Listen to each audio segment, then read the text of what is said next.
दर्पण न्यूजच्या सांगली कार्यालयाच्या वर्धापन दिनास हार्दिक शुभेच्छुक माननीय अनिल उर्फ राजू यादव साहेब, करवीर तालुका प्रमुख, शिवसेना, उद्धव बाळासाहेब ठाकरे।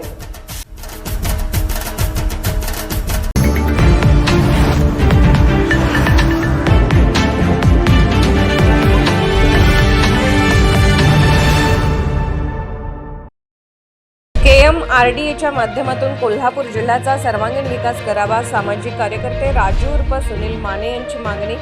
कोल्हापूर महानगर प्रदेश विकास प्राधिकरण स्थापन करून जिल्ह्याच्या सर्वांगीण विकासासाठी प्रभावी नियोजन राबवावे अशी मागणी सामाजिक कार्यकर्ते राजू उर्फ सुनील माने यांनी नायब तहसीलदार तथा गृह माहिती अधिकारी नम्रता संजय चौगले यांच्याकडे निवेदनाद्वारे केली आहे।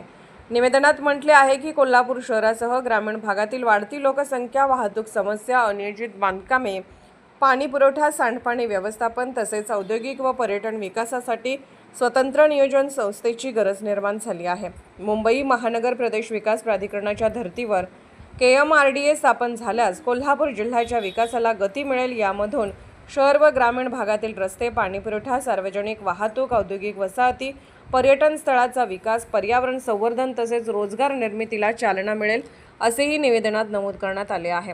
तसेच कोल्हापूर जिल्ह्याच्या नियोजनबद्ध विकासासाठी शासनाने तातडीने पावले उचलून स्थापन करण्याची मागणी करण्यात आली आहे। या निवेदनाची प्रत संबंधित विभागीय अधिकाऱ्यांनाही देण्यात आली आहे। यावेळी प्रशांत मंडलिक, दत्तात्रय माने, रुपेश घडशी, प्रकाश टोपकर, प्रदीप दुर्गाणी उपस्थित होते। कोल्हापूरहून दर्पण न्यूजसाठी अनिल पाटील। निर्भीड बेधडक बातमीसाठी दर्पण न्यूज चॅनलला लाईक करा, शेअर करा, सबस्क्राईब करा। मुख्य संपादक अभिजित रांजणे, दर्पण न्यूज।